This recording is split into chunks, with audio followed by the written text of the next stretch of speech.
Welcome back, focused learners. Okay, let's just dive right into this because we have a lot of high-stakes ground to cover today.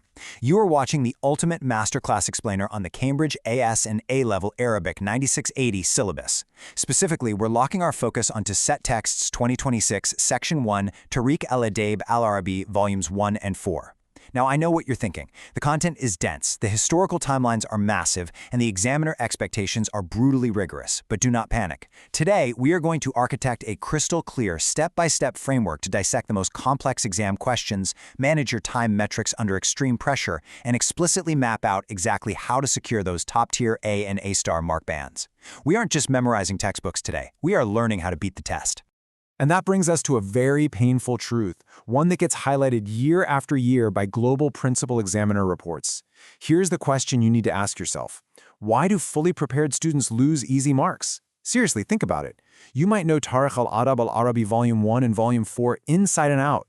You've done the reading, you've made the flashcards, yet thousands of candidates fail to achieve top marks because they entirely misunderstand the assessment objectives. Let's look at two typical student avatars I see all the time. Let's call them Alex and Sam. Alex is our knowledge bank. Alex overloads every single paragraph with raw factual definitions, dropping dates and author names constantly, but completely fails to provide deep analysis or critical evaluation. Then we have Sam. Sam is a phenomenally fast writer who constructs highly persuasive, beautiful arguments, but completely misses the explicit restrictions set by the command words in the prompt. Both Alex and Sam are leaving massive points on the table. Why? Because they are playing the wrong game. Our mission today is to ensure you do not make their structural mistakes. So here is our rigorous, well-organized agenda for today's masterclass. First, unlocking the examiner rubric. Second, the 3 cognitive domains. Third, 6 steps to perfect answers. Fourth, mastering comparative analysis. And fifth, top examiner warnings. Let's get to work. Part 1. Unlocking the examiner rubric.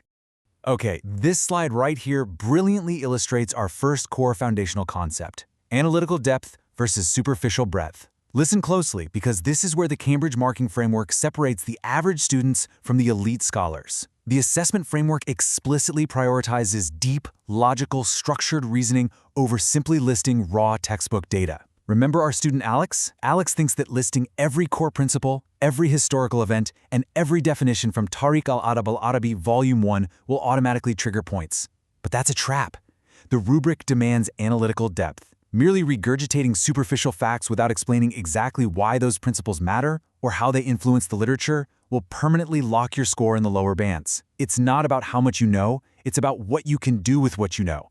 We're going to decode common Cambridge command words later, but just realize this. Confusing a command word like explain, which requires you to show a causal relationship, with to what extent, which demands a full, balanced evaluation of alternatives and limitations, triggers an immediate marking penalty on the examiner's grid. To prove this isn't just my opinion, look at this direct evidence pulled straight from the principal examiner report. Candidates referencing cross-topic connections achieve significantly higher marks. What does this actually mean for you? It reveals the absolute secret to unlocking the top mark band. If you are discussing a set text or a movement from Volume 1, you cannot discuss it in a vacuum. You must be able to link its conceptual framework to subsequent developments found in Volume 4. You have to demonstrate a mastery of fundamental principles that bridges gaps across the syllabus. The examiner wants to see true conceptual agility. Which leads us directly into Part 2, the 3 cognitive domains. All right, let's step into the study suite for a minute. Picture our 2 students, Alex and Sam, sitting at a desk right now, staring at a high-tariff, multi-part past paper question on the smartboard. The question demands that they evaluate the impact of a specific literary shift. Alex starts frantically typing. I ask Alex, "What are you doing?" Alex says, "I'm writing out the entire historical background of the text, so the examiner knows I read it. That's my knowledge and understanding, A01. But Sam shakes her head and stops him. Sam says, "No, Alex, you're wasting our time metrics. The command word is evaluate. If we just summarize the text, we're only hitting that first bullet point, knowledge. We completely forfeit the higher tier marks because we are ignoring the analysis and evaluation domains entirely." Sam is right. The Cambridge assessment objectives scale rapidly. They go from foundational definitions all the way up to high-level critical thought. You have to climb that ladder in every single paragraph. So I watch them debate their structural layout. Alex wants to start the paragraph by defining a term. Sam wants to start with a massive sweeping claim about the author's hidden motives. They're both slightly off.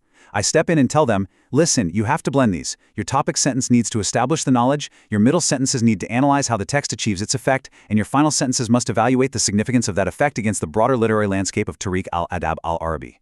When you understand these three cognitive domains, you realize that writing a Cambridge answer is literally like engineering a piece of machinery. Every sentence has a specific job to do. If it's not demonstrating knowledge, analysis, or evaluation, delete it. Part 3. 6 Steps to Perfect Answers. Let's get technical. Okay, strategy check. Before we unlock this top-band paragraph structure and show you the universal matrix that will help you absolutely crush your upcoming sessions, make sure your revision feed is perfectly optimized. Take a second right now to subscribe to Ace the Exams and enable all notifications so you never miss our weekly Cambridge exam breakdowns, no matter if you are sitting for IGCSE, O-Levels, AS, or A-Levels. Hit that bell. All right, back to the study suite. Alex and Sam are midway through their paragraph, and they've hit a massive structural roadblock. They extracted some great data from Volume 4, but their evidence totally fails to link back to their main thesis. It's just floating there. This is where I deploy the universal structural matrix. Let's walk through this 6-step procedural blueprint. Step 1. Deconstruct the question. Underline that command word. Step 2. Extract relevant data. Step 3. Select an analytical framework. For Alex and Sam, I tell them to use the PEL structure. Point, evidence, explanation, link. It forces you to anchor your argument. Step 4. Execute with clear notation. Step 5. Verify results. Check your logic. Does the evidence actually prove the point? Step 6. Present with correct terminology.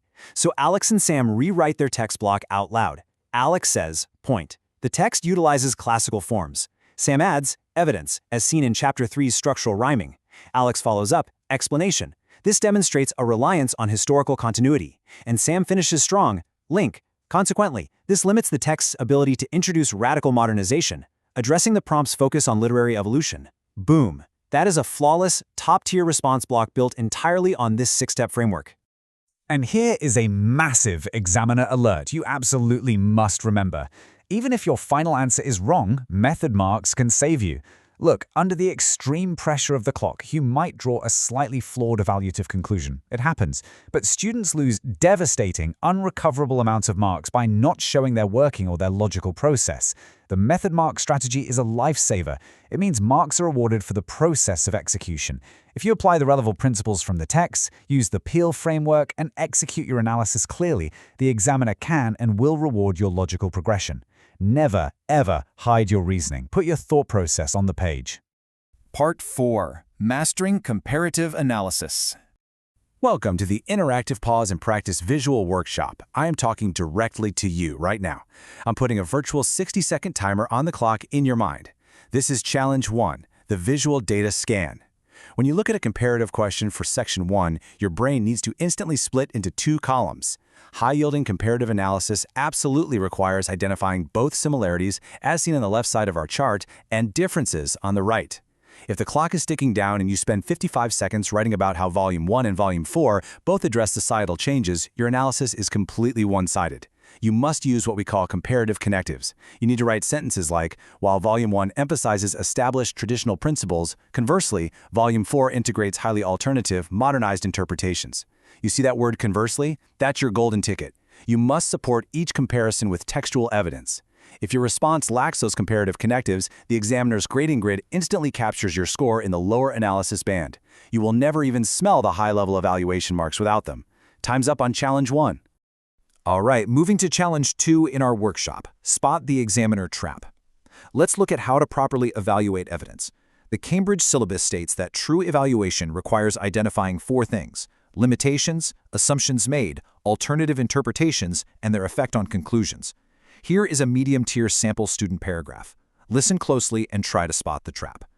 The student wrote, "The text clearly proves the historical timeline of the era because the author explicitly states it as an undeniable fact." Did you spot the flaw? Where did the logic drop? Right there at the end, saying, because the author states it as a fact is an assumption, not an evaluation. It's taking the text at face value. If you write that, you fall right into the trap. To break into the top mark bands, you have to step back and evaluate the quality of the evidence itself. I'm going to use my digital highlighter here to show you the correct path. A much better phrasing would be, while the author presents the timeline as definitive, a severe limitation of this evidence is its potential for subjective bias, which significantly alters our final conclusion about the text's historical reliability. Do you see the massive difference in analytical depth there? That is exactly how you engineer a top-tier response that commands examiner respect. Part 5. Top Examiner Warnings. Based directly on the Cambridge Principal Examiner Reports for Set Text 2026 Section 1, we are going to do a rapid countdown of the 3 biggest, most destructive structural mistakes. These are the exact traps where brilliant, highly prepared students hemorrhage marks. Pitfall number 1. Students forget to include proper format in their responses. It sounds simple, but under pressure, paragraphs blur together into giant walls of text. Pitfall number 2. Students forget to verify and check their presentation before rushing to the next section. You need a dedicated minute just for proofing. But pitfall number 3 is the absolute worst. Answers are not specific to the context given. Let me be brutally honest with you. If you write a beautiful, eloquent, sweeping 5-page essay about the beauty of Arabic literature, but you fail to anchor it specifically in the precise historical context demanded by the prompt for Volume 1 or Volume 4, you get a 0 for relevance. 0. Generic, pre-memorized, poorly formatted responses instantly trigger an examiner penalty. You must answer the question they asked, not the question you wish they asked. You are operating at an advanced academic level, which means you must adhere to strict academic conventions. The presentation of your information follows non-negotiable guardrails. You need clear paragraph breaks, correct domain terminology, appropriate formatting, and contextual specificity. When you use the correct terminology, when you write causal relationships, or comparative connectives, or structural limitations, you are sending a psychological signal to the examiner. You are telling them, I am not a stressed-out student guessing at the answer, I am a professional academic who fully grasps this material. Act the part on the page. Finally, the ultimate strategy recap. We've covered a lot of ground, so let's distill this entire masterclass down to the essentials.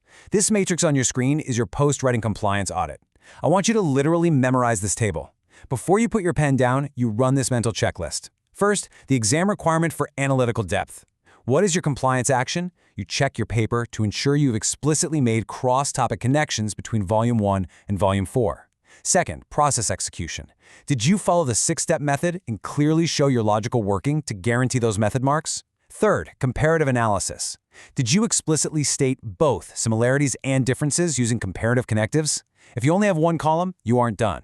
And finally, examiner compliance. Is your formatting professional and strictly tailored to the specific context of the prompt? Our students from earlier, Alex and Sam, applied this exact audit to their final draft, and they realized how much stronger their writing became when they stopped guessing and started engineering. By applying this checklist, you instantly transform a messy, mid-tier draft into a clean, highly structured, top-band response. And there you have it, the complete start-to-finish blueprint for demystifying Tarikh al Adab al Arabi. But remember, knowing the framework is literally only half the battle. The true test lies in your execution. As you open Volume 1 and Volume 4 tonight, ask yourself, are you just passively memorizing historical facts, or are you actively preparing to evaluate their impact and interconnected concepts? How you answer that question dictates your final grade. Now, I want to hear from you. It is time to take action. Make sure you subscribe to Ace the Exams. Absolutely smash that notification bell so you catch all our weekly high-yield grade masterclasses. And right now, go down to the comments and tell me exactly which Cambridge subject and level, IGCSE, O-Level, AS, or A-Level, you are preparing to conquer next. Stay focused, trust the framework, and I'll see you in the next explainer.